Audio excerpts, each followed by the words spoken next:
I'm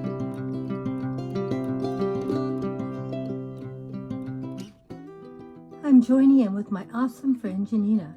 She has a wonderful garden and she has it on her terrace, so it's not overly large, but she produces a lot of plants and does a lot of wonderful things. Well, one of the things that she does do is let's share our success and disaster stories. So that's what I'm joining in with today. I'm going to share what's going on in my garden, what's going good and what's going bad.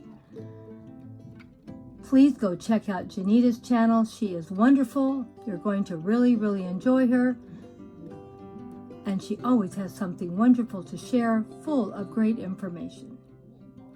And the co-hostess for this is Pat's Garden Life. Go check out her channel also. She does a beautiful job. Go give her some love and support. Now let's go see what Grandma did this week. Good morning, good morning, good morning. I thought we'd take a walk around the garden today and look at a few new plants that I have. Well, I shouldn't say new blooming. These are some beautiful roses that my husband got me for Valentine's Day. And I didn't know if they were going to make it because they were in a container and they had 2 different rose bushes in one container and they weren't looking too healthy. So I put them in the ground. I was going to put them in a container and I said, no, they are not going to maybe survive. Let's at least try them in the garden. Maybe they'll make it in the soil. And guess what? They revived back because I have good soil. And they are doing great. So I just thought I would share with you what they look like. I need to get in here and deadhead them because they're doing so good. They are making so many beautiful new flowers. And here is one of them. Isn't it beautiful? Just love how it's looking and looks so healthy, doesn't it? And there's a little bud that's coming right now. So pretty too. And here's another little flower here. And another little bud right down here. And there's white roses in here too because, like I said, they were mixed together. And here's the little white rose. And I didn't try to take them apart and separate them because I was afraid maybe I might kill one or both. I said, if they make it, they make it. If they don't, they don't. And it's doing really well. I do have another one I'm going to share with you because he got me 2 of them. And this one is just as pretty and healthy. It's just that I need to deadhead these roses. And on this one, you can see a couple nicer white ones. Here's one that's been open for a while, needing to be deadheaded. And here's some cute little white rosettes that are going to be gorgeous in no time at all. So this plant's doing great too. They both look very healthy, and they're both producing lots and lots of roses. So I was sort of really surprised how well they're doing since they were looking so bad in the container. Probably just too overcrowded. I was out watering today and I was amazed at what I was seeing. These are my purple potatoes. I just put them in a cardboard box. They're not in the ground. They're not in a grow bag. They're in a cardboard box. And like I said, I don't know how well they're going to do in a cardboard box because I've never grown potatoes before. But they have flowers on them. And I have another 2 containers of purple potatoes in grow bags that I put in the ground at least 3 or 4 weeks earlier than this. And they don't have any flowers yet. Don't get me wrong, they look beautiful, they're healthy, but they don't have flowers yet. Isn't that strange? Oh my gosh, I don't know what to say. But I had to share it with you. This is our Plan, Success, and Disaster. So far, I'm not showing any disasters really. The roses that I just shared, I didn't know if they were going to make it. They were looking so bad in their container, so I put them in the ground. And that disaster turned into a success as far as I know, because those roses are all doing great. They're budding up and they look wonderful. Now I come over to this potato while I was watering, and I said, oh, look at that. Now these were never struggling or having a hard time. But I can't believe that they're already flowering about 3 or 4 weeks earlier than the ones I planted. And the ones I had, like I said, are very healthy, and I'm going to show them to you. But look, they're getting flowers everywhere on them. And I only hope now that the box is big enough to make a lot of potatoes, because it's not that big of a box, because, you know, Grandma was just experimenting and seeing what would happen. And the potatoes must love it over here, because all these potatoes are doing very, very good. And these boxes over here, they must love where they're at. The climate, the sunlight must be just perfect. So I guess if I want to grow potatoes next year, maybe I should think about growing them in this area again. I will probably put them in the grow bags, because I have grow bags. And I'm going to buy a lot more purple potatoes next year. They're a little pricey, and I know I had someone comment that I paid way too much. Like, I'm unaware of that. But I live in the city, and I don't live where it's farming country. So you have to really look for stuff. And I was looking for something specific like the purple potatoes. Now, what I might end up doing to save a lot of money, if I get a lot of potatoes out of this harvest, I may very well save some of those potatoes and replant them. And they should even do better than what I had before, because they will be used to my soil, my climate, and once you get it where they're used to where you live, I always think the plants do better, because my golden berries, they're, I don't know, I think they're on their 3rd or 4th generation on my property. And I only planted them, well, I planted them twice. The first one was an unhealthy one I bought at Lowe's, and it just died. So that was my fault. But I went and bought 2 more at a plant fair, and I bought them, and that's what's been producing golden berries all over my yard for, I don't know, 7-8 years. So start with a good healthy plant makes a big difference. So I haven't planted another goldenberry, and probably never will, because they reseed themselves also. So that's a success story also. And even though I had a really bad freeze here, I don't know, about 2 or 3 years ago, and it killed all my goldenberries, I got really sad, because here those doggone plants are like $20 to $40 a piece. So I was very upset, but there was enough seeds in my soil. They still had reseeded themselves, and they grew, and they're all over the place again. So that's another success story. I'm talking about a lot of good stuff, aren't I, today? So this potato, I can't wait to see what it's going to look like, how big it's going to get. Even though they may not be very big because of where I have them, that's still going to be fine, because that's my fault for not putting them in a bigger container. And these potatoes seem to multiply a lot better and bigger, but they were started with seed potatoes. And next year I'm going to just cut them up and just use maybe one potato or half a potato in each container, because these potatoes seem like they're really very strong and healthy. Okay, let's go look at my other one that's been in the grow bag for at least 3 or 4 weeks earlier. Now, these are the purple potatoes also, and these have been in the grow bags at least 3 or 4 weeks longer. Now, they are a lot bigger. I'm not going to tell you, they are bigger, but there's no flowers on them.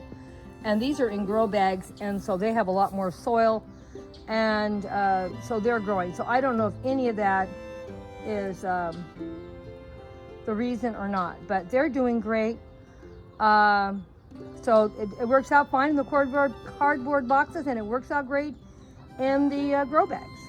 So I don't see that either one is any healthier or anything. The potatoes are doing great. They're really hardy little plants, so I'm happy with all of that.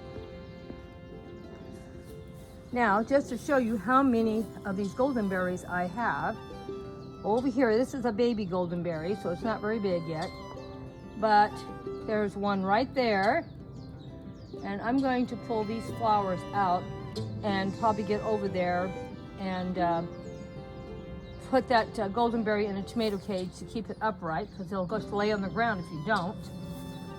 And I'm going to, now I don't know if this is the same plant or if this is different plants, because I have some leaves right here, and I have some more over here. This is another reason why I want to get in here and clean this out and see if this is 1 plant or 3 plants, because the goldenberries are quite large and or can get quite large.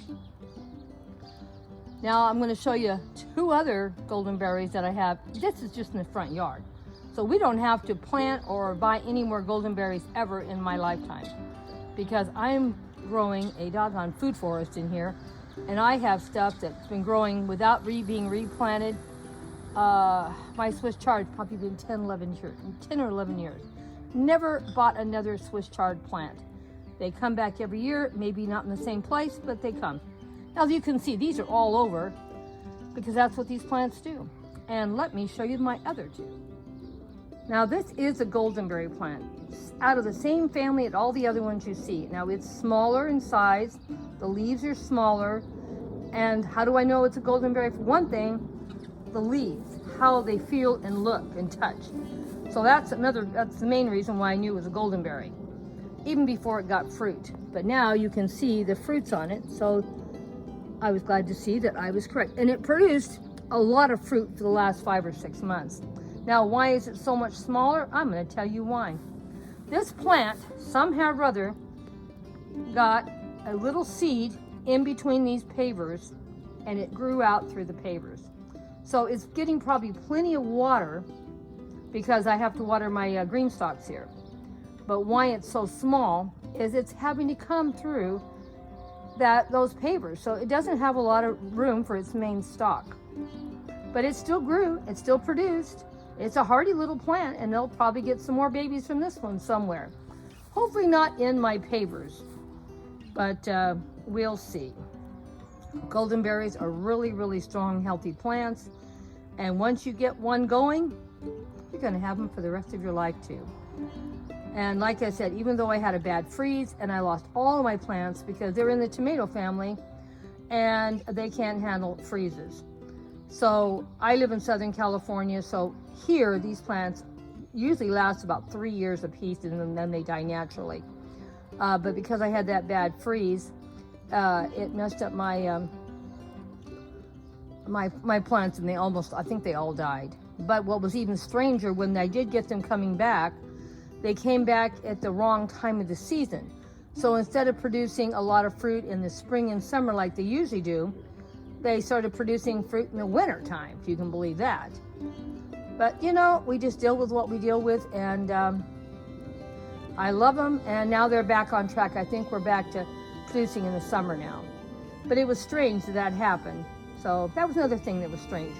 But it's still a success story. Even though they died, they came back. Now, this is my fault. I should have moved this when it first came up. But I think what it was, I just didn't realize it was over here growing, because it's in this little mess of plants. And by the time I realized what was happening there, the plant was so big, I was afraid to dig it up that I wouldn't kill it. So I said, okay, we're just going to stake it up with a lot of tomato cages so it doesn't fall into the walkway. So it's doing really good. It's basically sort of staying out of the walkway with a lot of tomato cages to help control it. And it's producing a lot of fruit right now. So every time the grandchildren and great-grandchildren come over, they're picking fruit every time off of this one. They love it. And I guess because it's so close to the gate, it's easy for them to go and pick the fruit. So that's doing great. Now, I did move one of my goldenberries I did catch in another walkway when it was very small. And let's go see how it's doing. Well, this might be our disaster for today. I can't find the plant I put in here, and I put it right there. You can see the loose dirt. Let's see, the loose dirt in there. And I thought I got enough of the root to move it, but maybe I didn't, because I should have done it a little sooner. That's why I didn't move the other one. But oh well, as you can see, I have tons of goldenberries in the front, and I'm sure another one will pop up here in the back, because I've had them back here. And right before we finish this, so we will call this a disaster. This transplant did not make it. But there's always next year. And Grandma needs to, when she first sees them coming up, she needs to dig them up and move them then, not waiting so long. Now let's go look at some more wonderful. Well, there's quite a few ready to share with you, but there was a lot more. But I had the family over here this last weekend working on that raised bed, and they ate a lot of my blackberries and blueberries and raspberries. So let's go over here and check the berries. Well, here is a few more blackberries that are ripening up, but I can tell you there's a lot more in here, and it'll probably be having to invite the family over a lot here the next couple of weeks because these berries are ripening up faster than we can possibly eat them. Like I said, they were just over here and cleaned out all the ripe ones, and now we have more ripe. It only took a few days. Oh my gosh, they're doing so good. Well, thank you guys so much for stopping by for Success Stories and Disasters. We shared one disaster and everything else was a success. I feel really good about my garden. And let's see what we can find next week to share. I'm going to do a lot of planting and work on that raised bed. And we'll see how that works out. There may be a few disasters in there, because that should have been done at least a month ago, because it's turning hot here. And when it gets hot, you can't grow anything.